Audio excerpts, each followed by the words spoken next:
इथल्या नारायण आणि नारायणी तत्वाला माझा नमस्कार. आज विनोबांच्या वडिलांबद्दल म्हणजेच नरहरी शंभूराव भावे यांच्याबद्दल बोलते.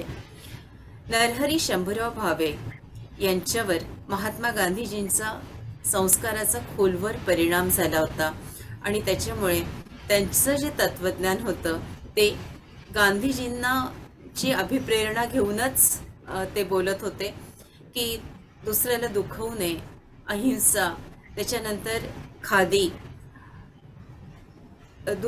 शेजाऱ्या पाजाऱ्यांना मदत कर आणि मान सन्मान ठेव. जी मोठी माणसं आहेत त्यांचा मान सन्मान ठेव, असे संस्कार त्यांनी विनोबाजींना दिले होते.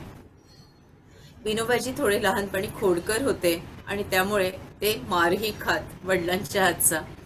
आणि जसं काही अधूनमधून मला मिळतच होता मार आणि त्याच्यामुळे त्याची सवय मला झाली होती असं ते लिहितात. वडिलांचं काम कसं होतं तर वडील एक वैज्ञानिक होते आणि त्यांचं खाणं पिणं हे त्या दृष्टीने मी आपल्याला तांदळाच्या दाण्यांची गोष्टही सांगितली ना की कसे व्हायचे तर तू तोळ्याच्या हिशोबाने घे असं ते आपल्या बायकोला म्हणाले होते. तर खाणं पिणं सुद्धा त्यांचं त्याच पद्धतीनं चालायचं. म्हणजे पावशेर दूध सकाळी आई जो स्वयंपाक करायची तो स्वयंपाक ते सकाळी खात आणि संध्याकाळी मात्र त्यांचं ठरलेलं असायचं की 1 वाटी दूध, 10 तोळे भाजी आणि 3 पोळ्या, असं त्यांचं संध्याकाळचं जेवण असायचं. आईच्या मागे 30 वर्ष ते राहिले. एकदा बाळकोबांनी म्हणजे त्यांच्या लहान भावांनी त्यांना विचारलं की आई गेल्यानंतर आता आईच्या जाण्याचा तुमच्यावर काय परिणाम झाला. आता बघा या प्रश्नाचं त्यांनी काय उत्तर दिलं ते मी आपल्याला सांगते की तुझी आई गेल्यापासून माझी प्रकृती चांगली राहते. तुझ्या आईच्या हातात एक वेळचं माझं जेवण होतं आणि त्याच्यामुळे ती जे करायची ते मी खात होतो. या पदार्थाचा माझ्या शरीरावर काय परिणाम होईल, काय होणार नाही याचा कधी विचारच करत नव्हतो आणि त्याच्यामुळे आता मात्र मी ठणठणीत आहे. जेव्हा बाळकोबानी म्हणजे आपल्या लहान भावानी मला ही गोष्ट सांगितली तेव्हा विनोबा म्हणतात, मी खूप गदगद झालो, मी भावूक झालो की केवढं हे वैराग्यपूर्ण उत्तर. तुकारामांची भाषाच होती की बाईल मेली मुक्त झाली देवे माया सोडविली. असंच माझ्या वडिलांच्या बाबतीतही झालेलं होतं. वडील योगी होते, गणितज्ञ होते आणि शास्त्रज्ञ देखील होते. रंगांचे प्रयोग ते करायचे की कुठला रंग उन्हात किती वेळ चालेल, कुठला रंग पाण्याचा परिणाम त्याच्यावर झाला तरी किती वर्ष चालेल, असे अगदी तुकडे तुकडे ते रंगवायचे आणि त्याच्यावर ते प्रयोग करत. आई एकदा त्यांना म्हणाली की अहो, इतके त्या तुकड्या तुकड्यांवर प्रयोग करता, कधी माझ्या लुगड्यावरही करा की, माझं लुगडं रंगवून द्या, म्हणजे थोडे दिवस तरी ते चालेल. याच्यावरून आपल्याला परिस्थितीची जाणीव होते, कल्पना येते. वडील हसले, म्हणाले, अगं हे माझे जर प्रयोग यशस्वी झाले ना तर तुझं 1 लुगडं काय, मी तुझे 10 लुगडं रंगवून देईल. पण आपल्याला ठाऊक आहे आई 42 वर्षात जगली. वडील आधुनिक विचारसरणीचे होते आणि बडोद्याला जेव्हा कापडाची मिल आली, स्थापन झाली, तेव्हा त्यांना खूप आनंद झाला. इतका आनंद की बडोद्याला कपड्याची मिल आलेली आहे. आणि अगदी खूप आनंदी मुद्रेत ते आपल्या बायकोशी बोलू लागले की अगं, कापडाची मिल सुरू झाली आहे. आई एकाच वाक्यात म्हणाली, अहो, आपल्या विनू जन्माला तेव्हा पण तुम्हाला इतका आनंद नाही हो झाला. अगं, हे जे जुने साधनं आहेत, हे जुने टूल्स आहेत ज्यांनी आपण काम करतो, याचा त्याग करण्याची आता वेळ आली आहे ग. भारताने आता आधुनिक व्हावं, भारताने उत्पादनाची क्षमता वाढवावी आणि प्रत्येकाची कार्यक्षमता वाढावी असं मला आता वाटतं. वडील आधुनिक विचारसरणीचे होते, पण गांधीजींचे जे ग्रामोद्योगाचे प्रयोग होते तेही त्यांनी स्वीकारले होते. आणि वर्धेजवळ मगनवाडी आहे बघा, तिथे वडिलांना बोलावण्यात आलं होतं. कागदाचा जो लगदा आहे, हातकागदाचा लगदा, तो मशीननी बनवावा अशी त्यांची सूचना होती. पण प्रत्येक ठिकाणी मनुष्यबळाचा उपयोग होत होता, त्याच्यामुळे त्यांची सूचना नाकारल्या गेली. त्यांनी विनोबांना एक पत्र लिहिलं होतं. ते 10-12 पानांचं होतं. आणि या पत्रामागची गंमत सांगते की तो कागद त्यांनी तयार केला होता, जी लेखणी होती तीही त्यांनी तयार केली होती, आणि पत्रही त्यांनी लिहिलं होतं. याच्यात ते म्हणतात की जो लिफाफा, कागद, लेखणी जे काही आहे ना विन्या, ते मी स्वतः तयार केलं.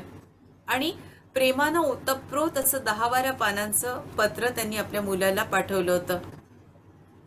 विनोबा म्हणतात, संग्रह करून ठेवण्याचा माझा स्वभाव नव्हता, कारण अनेक स्तुतीपर पत्र सुद्धा विनोबांनी फाडली आहेत. याचा उल्लेख मी पुढच्या आपल्या सत्रामध्ये करीन. तर कुठलीही गोष्ट संग्रह विनोबांनी त्याचा केलाच नाही, तर ते पत्र काही त्यांनी जपून ठेवलं नाही. पण वडील किती वैज्ञानिक होते आणि किती आत्मनिर्भर होते याची गोष्ट त्यांनी या पत्राद्वारे आपल्याला सांगितलेली आहे. वडील इतके स्वावलंबी होते की त्यांनी कधीही हाताखाली काम करायला नोकर ठेवला नाही, माणूस ठेवला नाही. आम्ही म्हणत असो की बाबा, आता तुमच्याकडून काम होत नाही हो, आता तरी तुम्ही माणूस ठेवा. त्याच्यावर ते म्हणाले की कितीही चांगला माणूस ठेवला आणि त्यांनी जर कुठे काही चूक केली तर आपण त्याला रागवू, त्याला दोष लावू, कुठेतरी त्याचं मन आपण दुखावू. आपण स्वावलंबी का नाही व्हायचं? आपण आपलं काम का नाही करायचं? अनेक ठिकाणी, अनेक घरांमध्ये विनोबाजींचे जे वडील बोलतात बघा, की खूप घरी असं होतं की तुम्ही खूप जास्त काम त्या कामवालीकडे, जी कामवाल्या ताई आहेत, मावशी आहेत, त्यांना सोपवलं जातं की 4 माणसाची भांडी, पण ती किती भांडी, ती भांडी घासायला सुद्धा त्या बाईला 2-2 तास लागतात. ती गामागुम झालेली असते. पण कुठे ती ती कणव, ती कदर त्या स्त्रीच्या मनात उमटत नाही की अरे मी किती भांडे टाकते. काही काही ठिकाणी इतक्या म्हाताऱ्या वाकलेल्या भांड्या असतात, पण पोटासाठी त्यांना काम करावं लागतं. टोपलंभर मोठं भांडं ती घासून जाते आणि त्याच्यातही की भांडं असंच केलं, भांडं तसंच केलं, तू तर हल्ली भांडंच घासत नाही. अनेक वेळेला कुठे ना कुठे ती बाई तिचे दोष काढत असते. विनोबाजींचे वडील सांगतात की तुम्ही जेव्हा इतरांचे दोष काढता तेव्हा तुम्ही कुठेतरी त्याला सतत दुखवत असता. तसं करू नका. त्याचाही जीव आहे, त्याचीही काळजी घ्या. हे संस्कार त्यांनी लहानपणीच त्याच्या बालमनावर बिंबवले होते. आणि दोष काढणं, हर्ट करणं या गोष्टी टाळा. त्या व्यक्तीत परमेश्वर आहे, त्या परमेश्वराला बघा.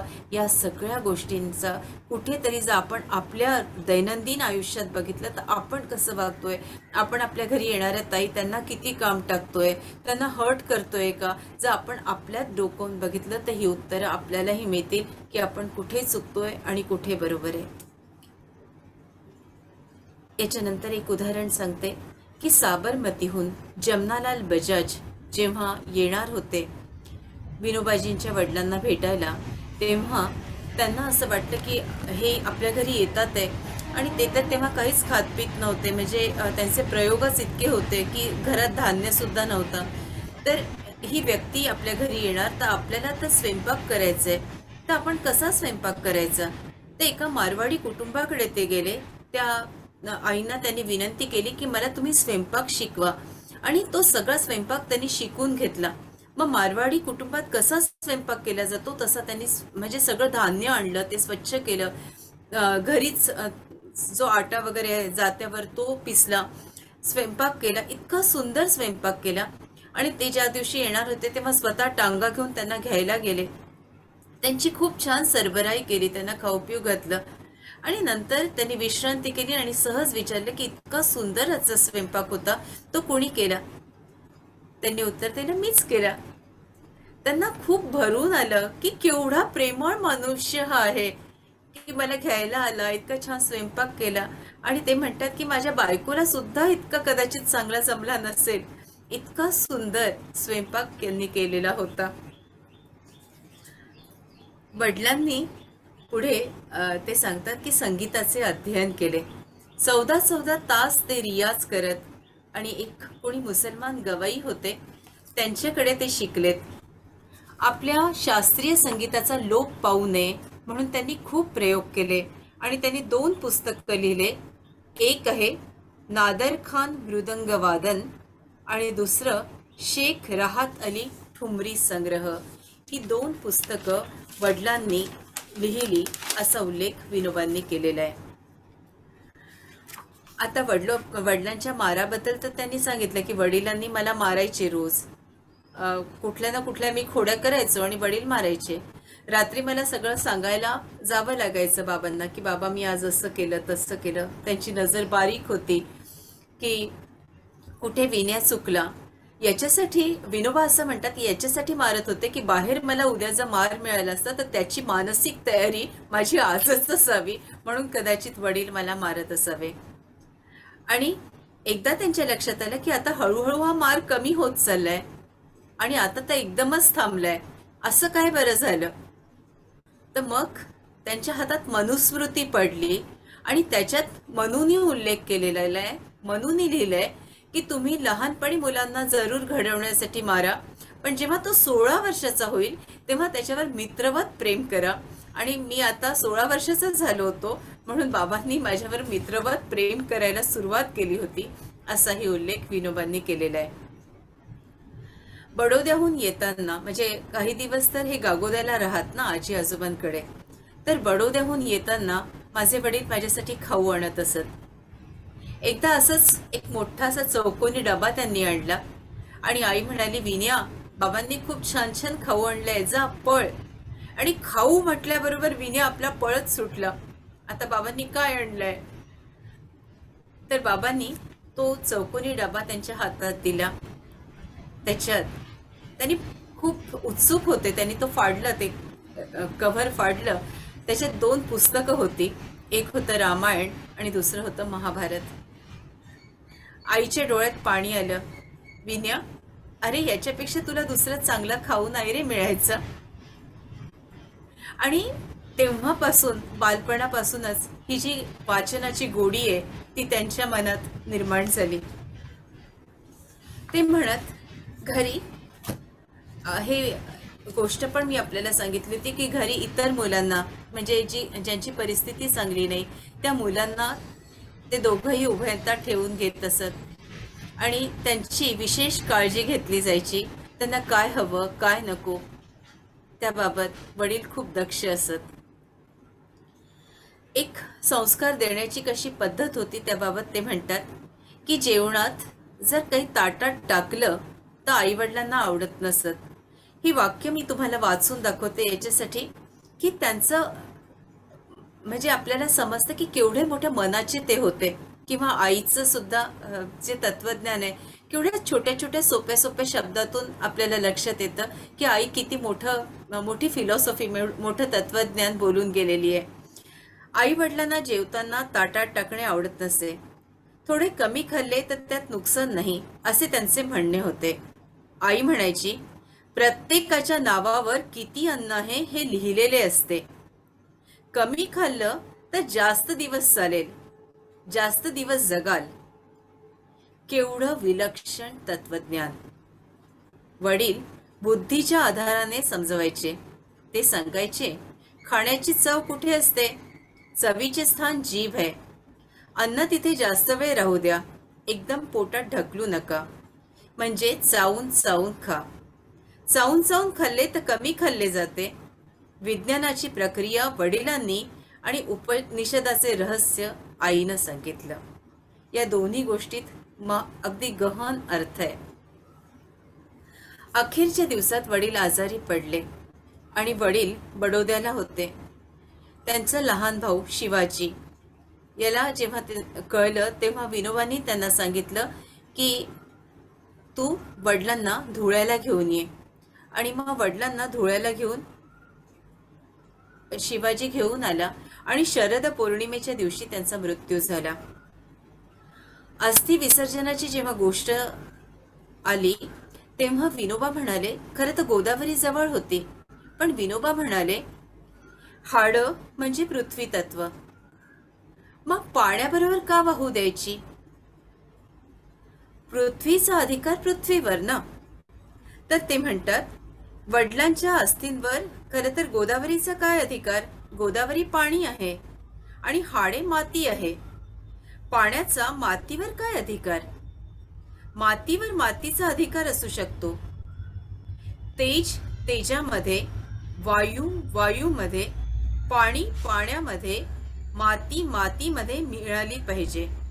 म्हणून त्यांच्या शरीराचे दहन झाल्यावर आम्ही घराच्या अंगणात खड्डा खणला आणि राख त्यात टाकली, खड्डा बुजवला व त्यावर पारिजातकाचे झाड लावले.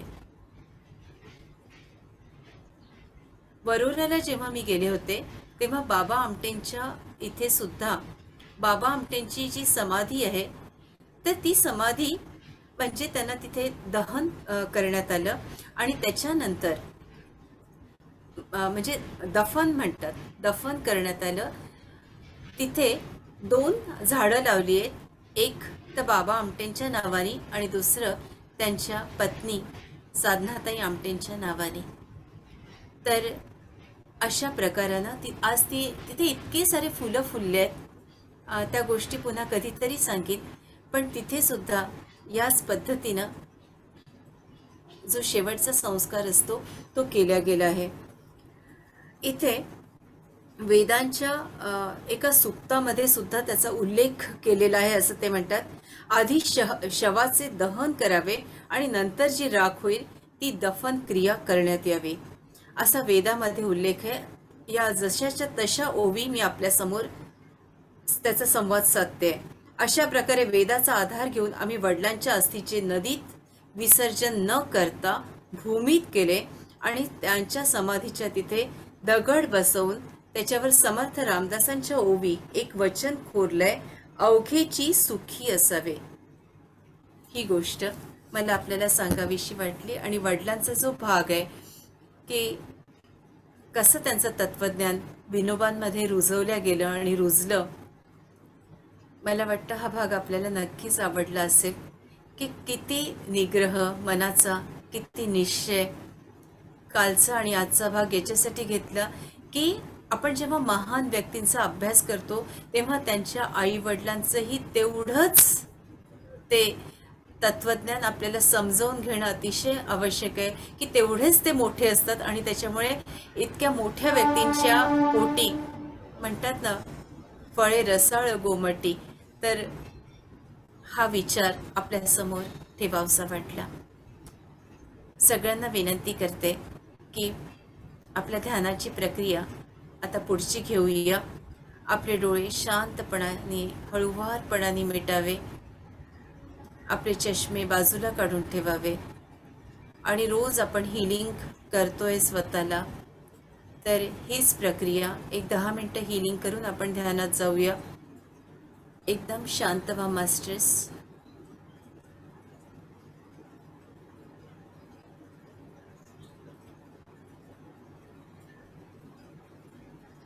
सगळ्यांनी आपले चष्मे कृपा करून बाजूला काढून ठेवावे. अगदी शांतपणाने बसावं.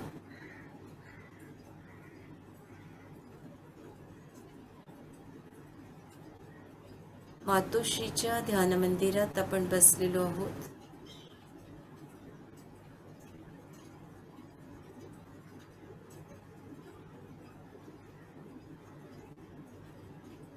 आणि इथे आवाहन करते,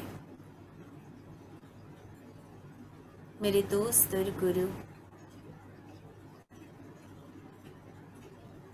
ब्रह्मश्री पितामह पत्री सर, बाबा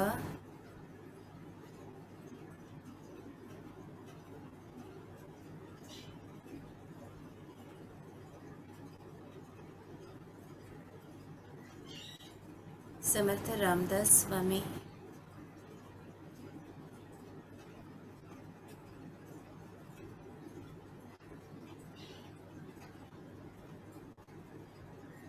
आचार्य संत विनोबा भावे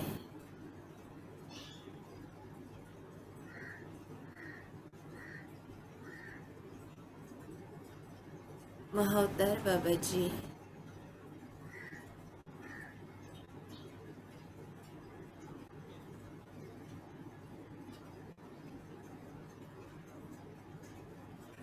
सूर्यनारायण भगवान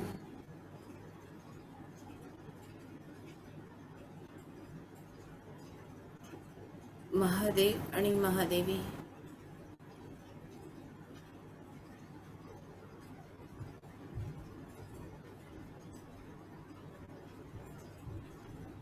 हिलिंगची प्रोसेस सुरू झाली आहे मास्टर्स.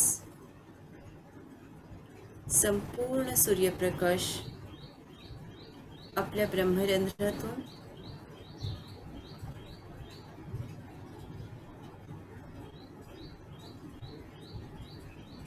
आपल्या ब्रह्मरंध्रातून महसूस करा मास्टर्स. पावलापर्यंत गेलाय.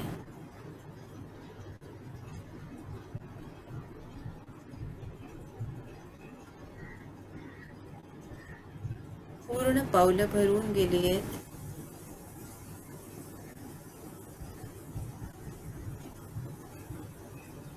मूलाधार चक्र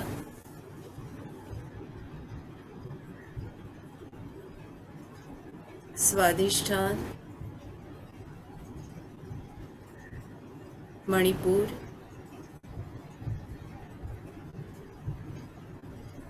अनाहत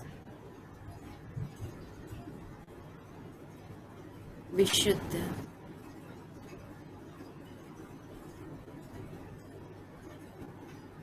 फील करा मास्टर्स. मानीमधून ही प्रोसेस सुरू होते. संपूर्ण ऊर्जा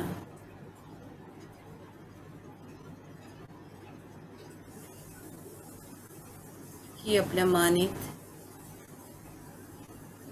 गोल गोल फिरते.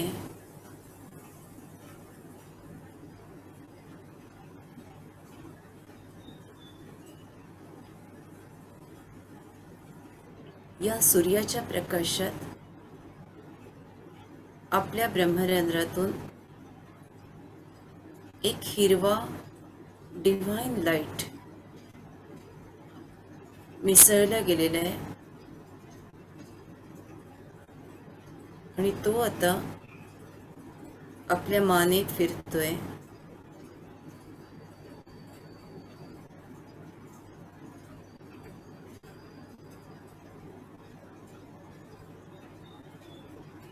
महसूस करा मास्टर्स.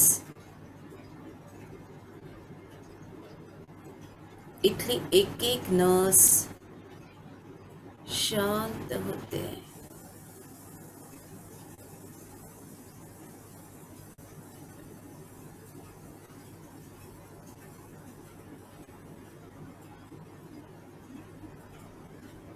मी मंत्र म्हणते. आपण संपूर्ण प्रकाश आपल्या मानेमध्येच फिरवायचा आहे. ऊर्जा प्रचंड वाढलेली आहे.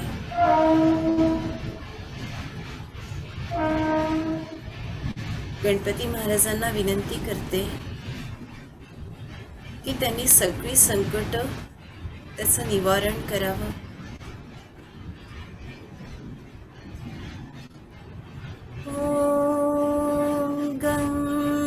गणपतये नमः.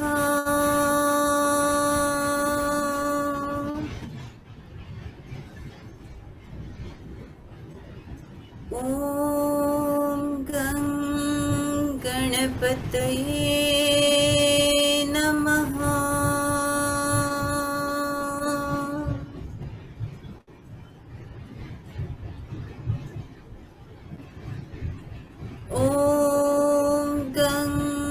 गणपतये नमः.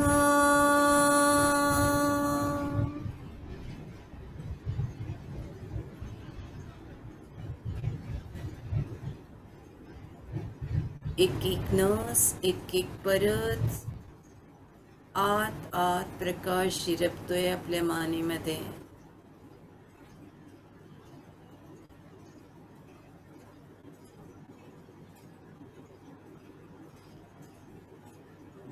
हा जो प्रकाश आहे हा गोलाकार फिरतोय मानेच्या आत आणि मानेच्या बाहेर.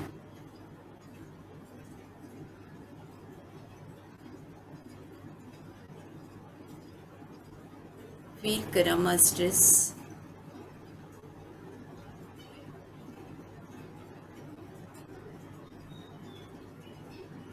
कोणाला डोलावंसं वाटत असेल तर तुम्ही डोलू शकता. स्वतःचं शरीर मोकळं सोडून द्या.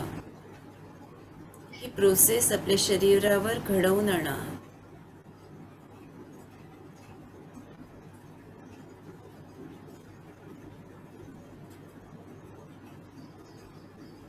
एक एक परत हा प्रकाश झिरपतोय.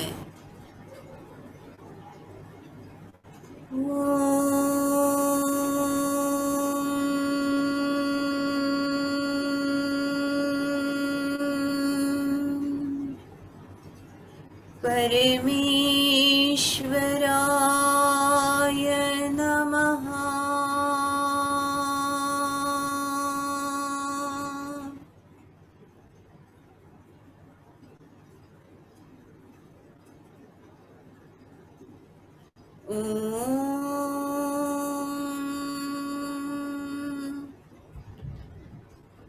आदिशक्तिये नमः.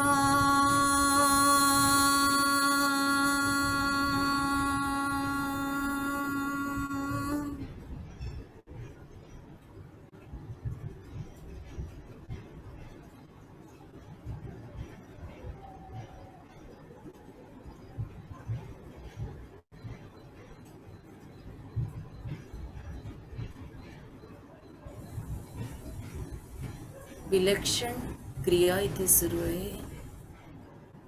प्रचंड ऊर्जा आहे.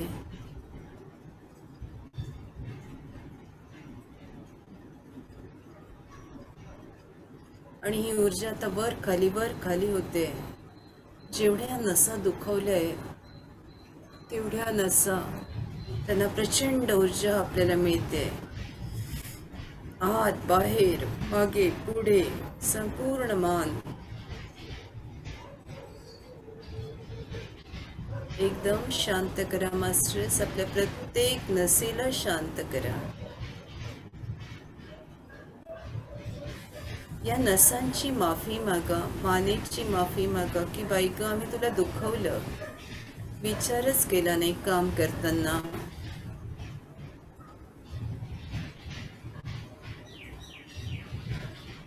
एक नस शांत होते मास्टर्स. फील करा.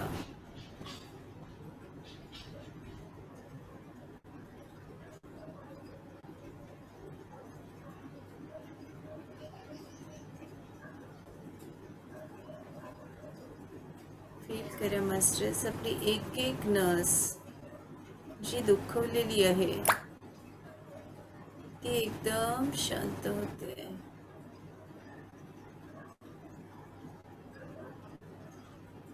फील करा.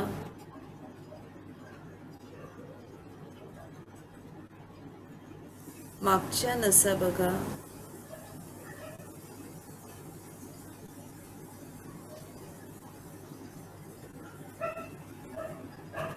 मागची मुख्य नस मानेत जी आपल्या हाड आहेत ते बघा. मागे हाताला लागतं ते एकदम त्याच्यात ऊर्जा येते.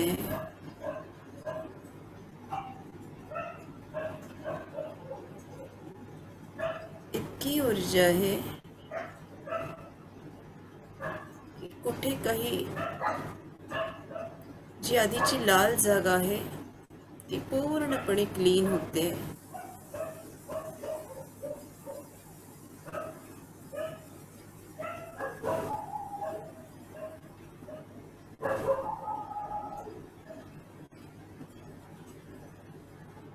डाव्या बाजूची मान बघा. हळूहळू सगळे शांत होते.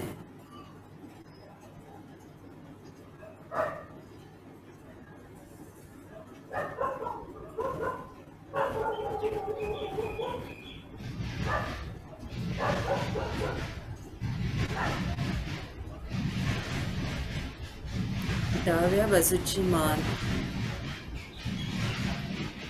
अगदी हळूहळू.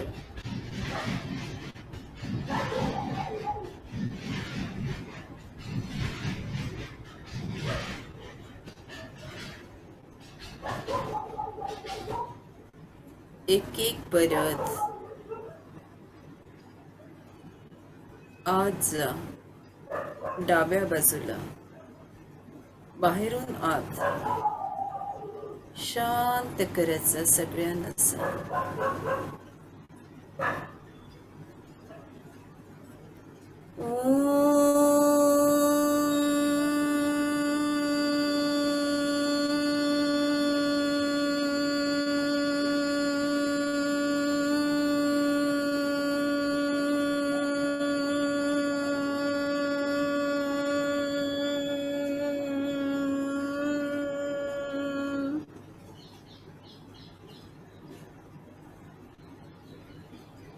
बघा, तुमच्या सगळ्या नसा शांत झाल्यात.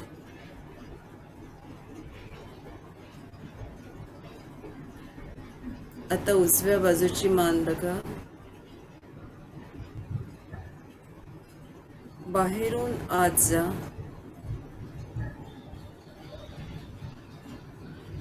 आत आत तुम्हाला प्रकाशाला बघत जायचंय.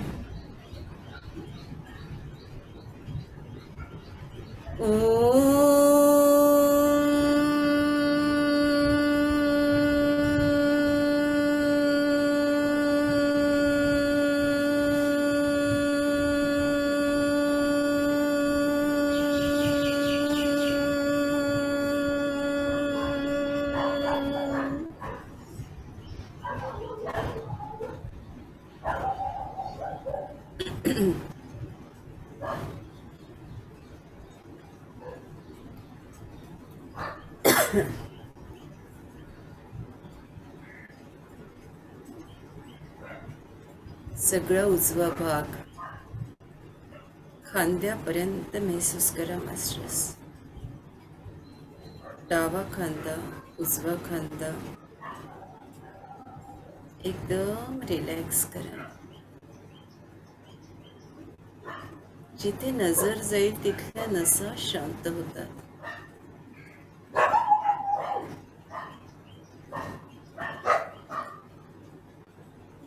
उजव्या खांद्याकडे सगळ्या नसा खांद्याच्या शांत.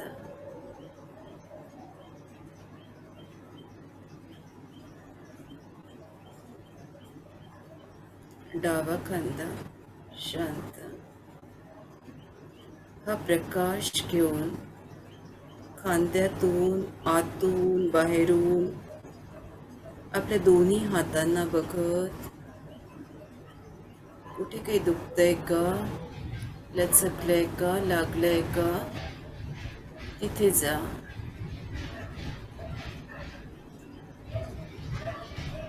आपली ती जागा हील होते मास्टर्स. डाव्या उजव्या हातावर एकदम प्रक्रिया सुरू आहे. प्रकाश दोन्ही हातातून खाली खाली जातोय. पोटापर्यंत हा प्रकाश जातोय. आपल्याला जिथे हील करायचंय तिथे संपूर्ण लक्ष घेऊन जा.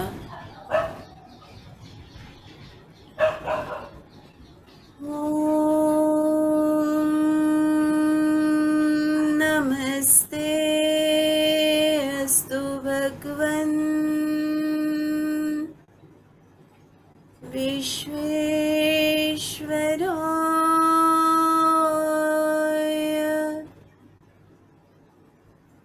महादेवाय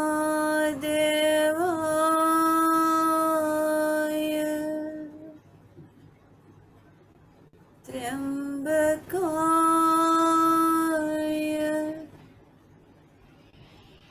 त्रिपुरांतकाय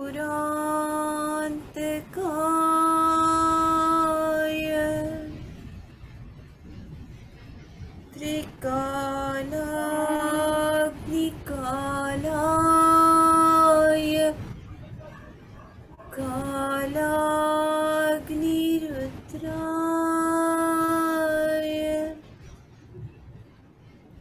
नीलकंठाय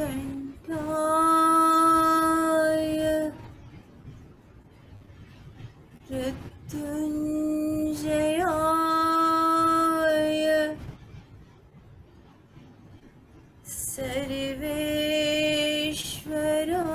सर्वेश्वराय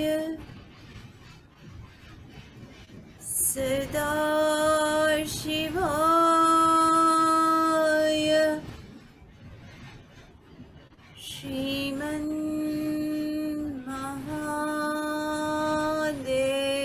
श्रीमन्महादेवाय नमः।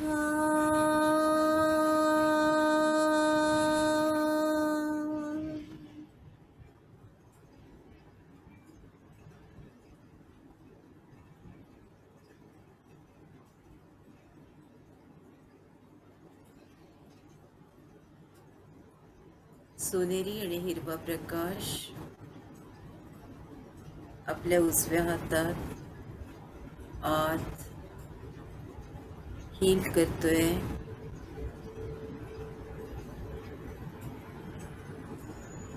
डाव्या हातात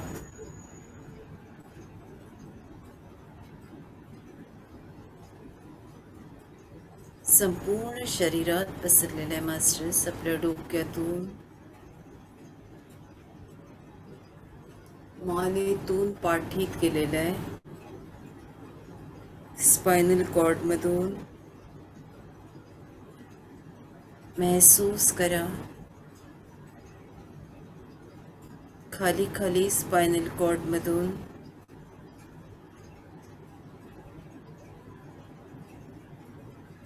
ज्यांना ज्यांना पाठीची दुखणे आहेत त्यांची पाठ हील होते.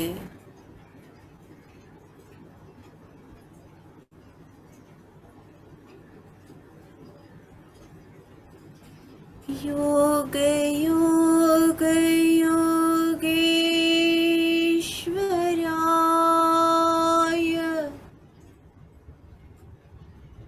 भूत भूत भूतेश्वराय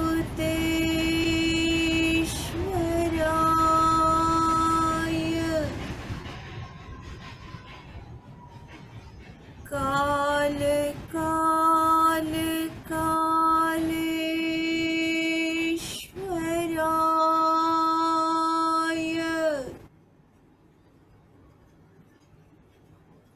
शिव शिव सर्वेश्वराय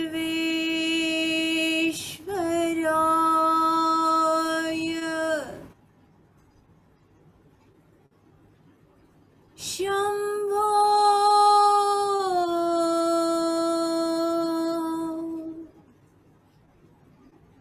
शंभो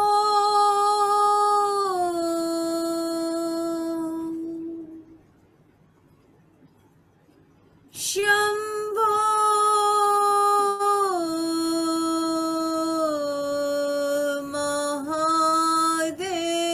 महादेवाय.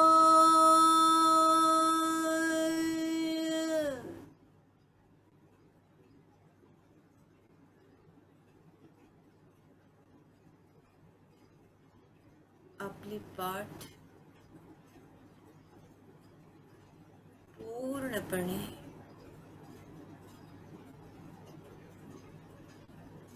मोकळी झालेली आहे. खालपर्यंत महसूस करा.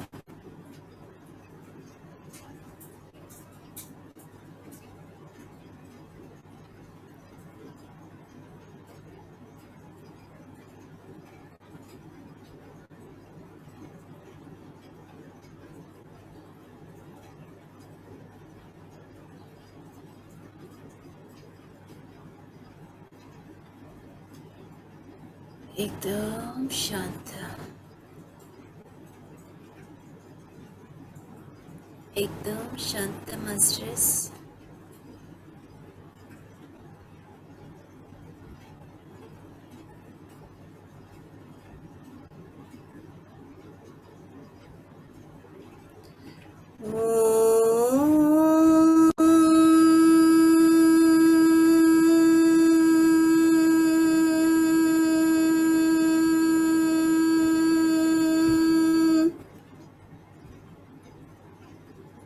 नमस्ते अस्तु भगवन्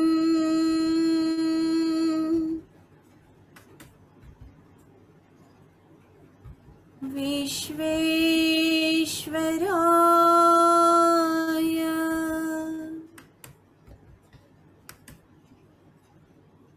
महादेवाय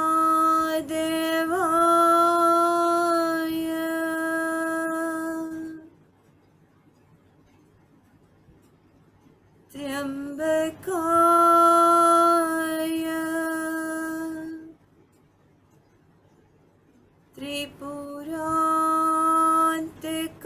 त्रिपुरांतकाय त्रिकालाग्निकालाय कालाग्निरुद्राय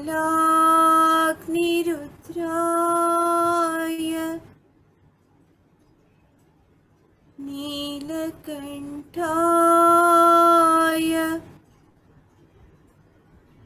मृत्युंजयाय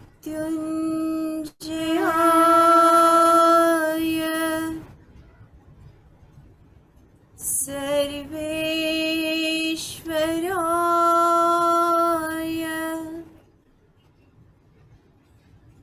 सदाशिवाय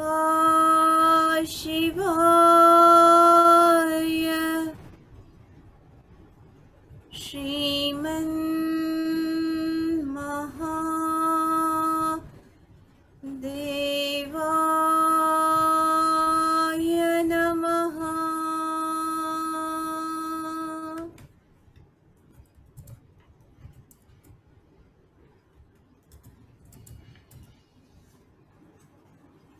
रास्ते पे मैं तो आंख मूंद के चला, तेरे नाम की जोत ने सारा हर लिया तमस मेरा. नमो नमो जी शंकरा भोलेनाथ शंकरा, जय त्रिलोकनाथ शंभो हे शिवाय शंकरा. नमो नमो जी शंकरा भोलेनाथ शंकरा, रुद्रदेव हे महेश्वरा.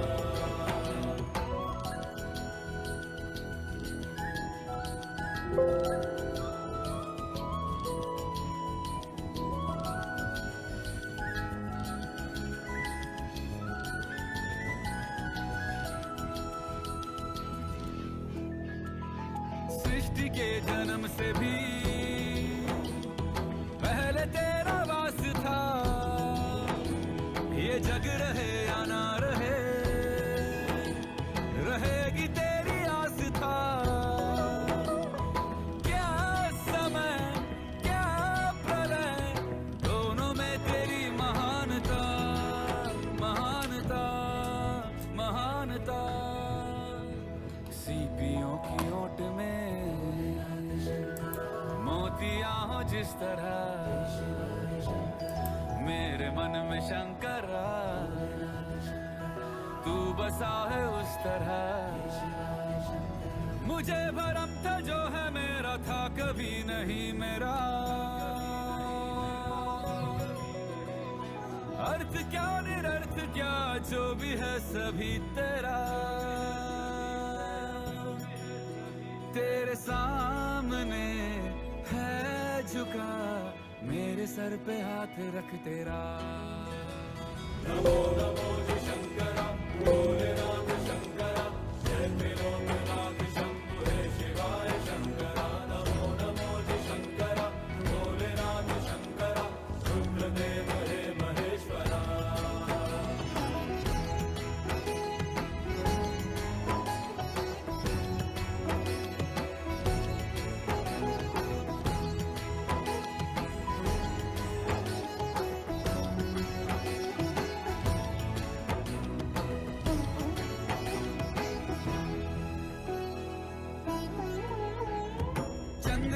ललाट पे,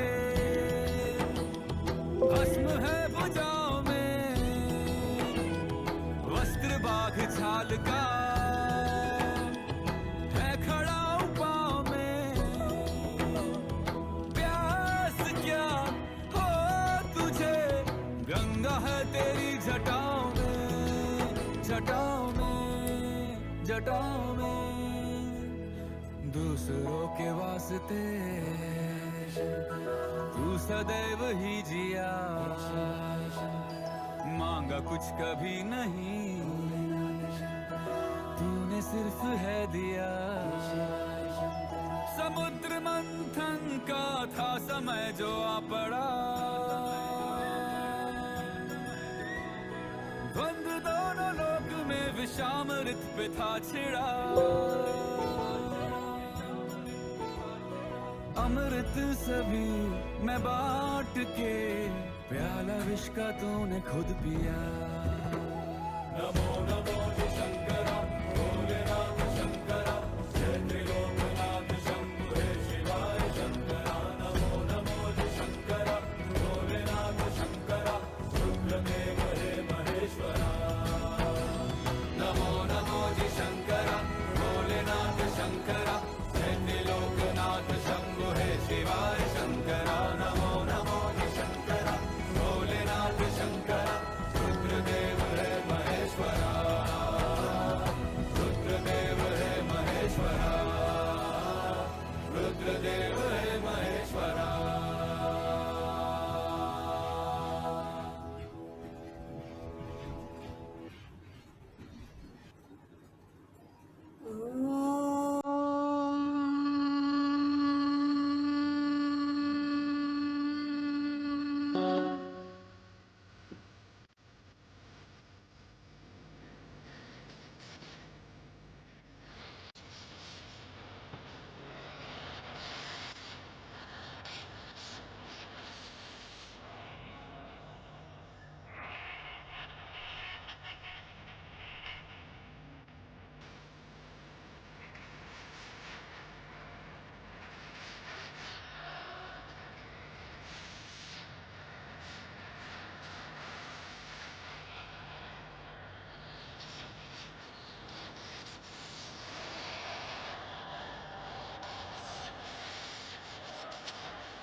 आपण ज्यांना आवाहन केलं होतं ते ब्रह्मश्री पितामह पत्री सर, बाबा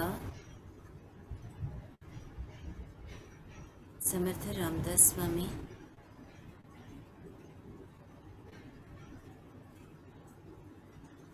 महाअवतार बाबाजी,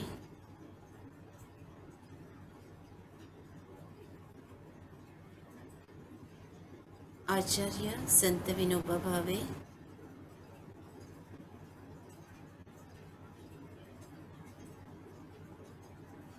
गणपती महाराज, सूर्यनारायण भगवान आणि महादेव महादेवी, आपल्या सगळ्यांना या ग्रुपच्या वतीनं दंडवत प्रणाम करते आणि हृदयापासून धन्यवाद देते.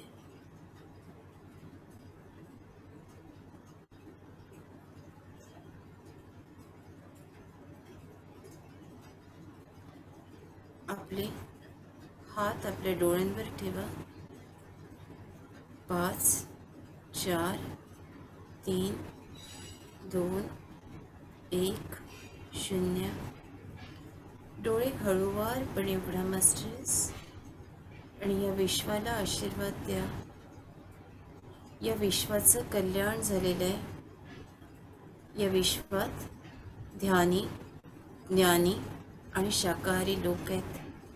इथल्या स्त्रिया मुली सुरक्षित आहेत. शेतकरी, शेतमजूर, कामगार, सैनिक सगळ्यांचं कल्याण होतंय. कल्याणमस्तु, कल्याणमस्तु, कल्याणमस्तु. आपला दिवस आनंदात जातोय. आपली सगळी स्वप्न पूर्ण होतात आहे. भरभरून परमेश्वराकडून अगदी ब्रह्मांडातील संपूर्ण ऊर्जा आपल्यावर बरसते. आपण सुरक्षित आहात. कल्याणमस्तु, कल्याणमस्तु, कल्याणमस्तु. तथास्तु, तथास्तु, तथास्तु. नमस्कार.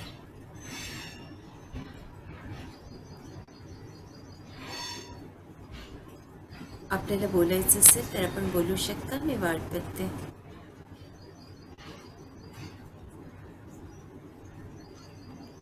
कृपा करून आपला ऑडिओ सुरू करावा. ताई, फार मोठी शिकवण मिळते रोज. मुलांची शिकवण, केवढे मोठे प्रगल्भ विचार आई वडिलांचे आणि इतका खोलवर विचार की आम्ही पुन्हा समृद्ध होतो आणि फार छान वाटतं ताई. ज्ञान आणि ध्यान सुद्धा छान लागतं. एकाग्र होतो, हलकं शांत आनंदी होतो आणि समाधानात राहतो ताई. कोटी प्रणाम आपल्याला. आजचं ज्ञान खूपच अनमोल होतं आणि आजच्या ध्यानामध्ये बरंच काही दिसलं, पण माझ्या लक्षात राहिलं ते एवढंच की सगळ्यात शेवटी एक जांभळा प्रकाश दिसला आणि त्या जांभळ्या आपलं सूर्य कसा आभाळातल्या ढगातून बाहेर पडतो तसं तो सूर्य जांभळ्या प्रकाशातून बाहेर पडतोय. सूर्य नाही दिसला, पण ती जी आभा दिसते ती दिसली आणि खूप शांतच वाटत होतं. पूर्ण सेशन शांत होतं, बाकी काही दिसलं नाही. हा एक अनुभव खूपच वेगळा आतापर्यंतच्या ह्याच्यात आला. धन्यवाद माऊली. धन्यवाद. खूप छान. बोलू शकता आता शिवानी. नमस्कार ताई. काल ध्यान करताना व्यवस्थित कॉन्सन्ट्रेशन झालं. छान वाटत होतं की गाणं ऐकताना ते की आपण ते एन्जॉय करतोय. ते जे गाणं होतं तर त्यावेळेला आता मला आठवत नाही, पण काल असं कधी होत नाही की दिवसभर तो अनुभव कॅरी फॉरवर्ड राहतो. काल मात्र असं झालं की दिवसभरात मला कधी पण असं वाटायचं की मीच शिवमय झाले आहे आणि म्हणजे असं शंकराची मोठी मूर्ती दिसायची, ती माझ्या डोक्यावरनं, माझंच डोकं मोठं झालेलं आहे आणि मीच शिव झालेली आहे असं सतत जाणवत राहायचं. म्हणजे हा मात्र मला असं पहिल्यांदा की ध्यान सोडल्यानंतरही दिवसभर मी तो अनुभव कॅरी करतेय, हे मला काल पहिल्यांदा असं मी अनुभवलं. खूप छान. खूप छान. धन्यवाद. मला आज दोन्ही पायांमध्ये आणि हातांमध्ये भरपूर स्पंदनं जाणवली आणि डोक्यातूनही तो प्रकाश असं झिरपतोय असं जाणवलं आणि मानेवर प्रोसेस झाल्याचंही जाणवलं मला. जिथे जिथे माझा दुखरा भाग आहे तिथे तो प्रकाश जातोय असंही जाणवलं मला आणि खूप छान वाटलं. धन्यवाद माऊली. धन्यवाद. हा मावशी. पण आज खूप शांत वाटलं आणि सूर्यप्रकाश पूर्ण रंध्रातून पूर्ण शरीरात पायापर्यंत गेलेलं मला आज खूप जाणवलं. तसंच माझ्या हातावर प्रोसिजर होते असं मला जाणवलेलं आहे आणि खूप खूप शांत वाटतं एकदम. धन्यवाद. धन्यवाद. हा ताई, नमस्कार. नमस्कार. आज खूप शांत होतो.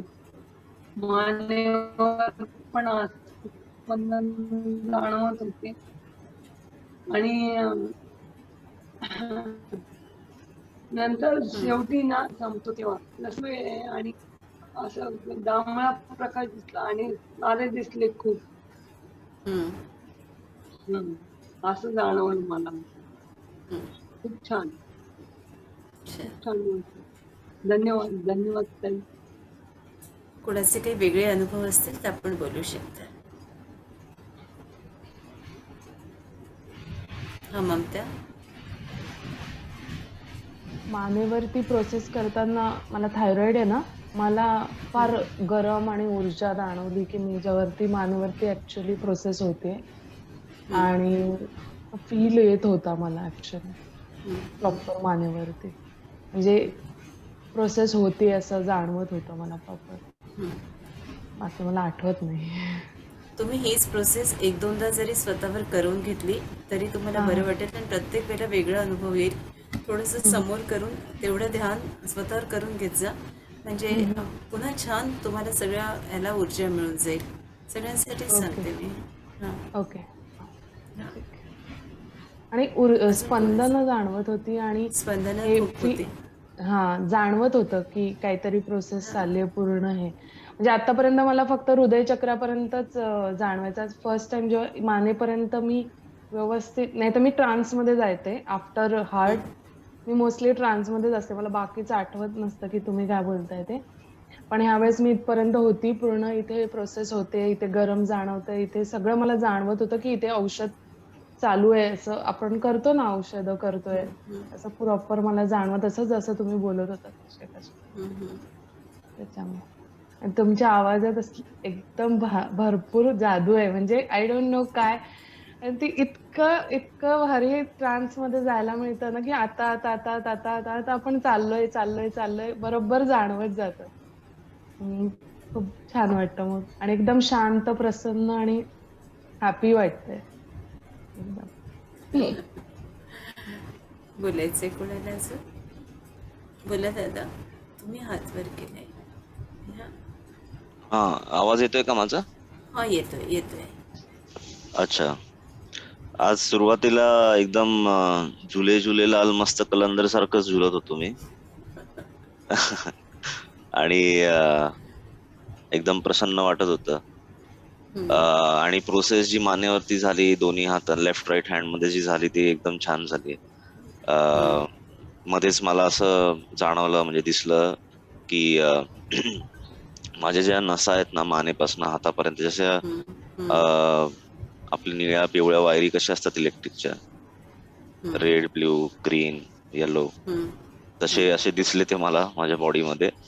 आणि ती प्रोसेस एकदम व्यवस्थित झाली. आणि माझ्या डाव्या हाताला थोड्याशा मुंग्या आल्यासारखं कालपासून थोडस होतंय. आणि तर ते मी दूर जावं, म्हणजे ते जो काय होतंय प्रकार तो ते या प्रोसेस थ्रू जावं असं मी विचार केला. बरं होऊन जावं ते सगळं, असा विचार केला. आणि आता कमी झाल्यासारखं थोडस वाटतंय मला. आणि काल खूपच जास्त म्हणजे जड नाही म्हणता येणार, पण असं झोप फार येत होती काल मला आपल्या याच्यानंतर, ध्यानानंतर. पण मी झोपलो नाही ऍक्च्युली. आणि आता आज नेमकं मी उशिरा उठलो, झोप जास्त वेळ लागली ह्याच्यामुळे. काल असं थोडस थकल्यासारखं जाणवत होतं, मध्येच प्रसन्नही जाणवत होतं. आणि आणखीन आजच्या ह्याच्यामधलं म्हणजे आता आपला महादेवाचेच मंत्र तुम्ही सगळे लावले होते आणि ऑडिओ पण लावला होता, त्याच्यामुळे महादेवांचं जे दर्शन आहे, ज्या पद्धतीने आपण त्यांना पाहिलं आतापर्यंत तसेच ते दिसत होते. पण कसं आहे, कधी कधी वाटायचं मनामध्ये की खरेच असे दिसतात का आपल्याला, आपण बघितले म्हणून आपण ती मूर्ती समोर उभी राहिलीये. तर मला असं मनात प्रश्न पडला की विचारावं असं वाटतं तुम्हाला की महादेवांचं खरं रूप जे आहे, जे ज्यांना आपण महादेव म्हणून पूजतो, ते आपल्याला कसं कळू शकतं, किंवा आपण त्याच्यावरती कधी सेशन घेऊ शकतो का? घेऊ ना, सेशन घेऊ, म्हणजे तुम्हाला कळेल.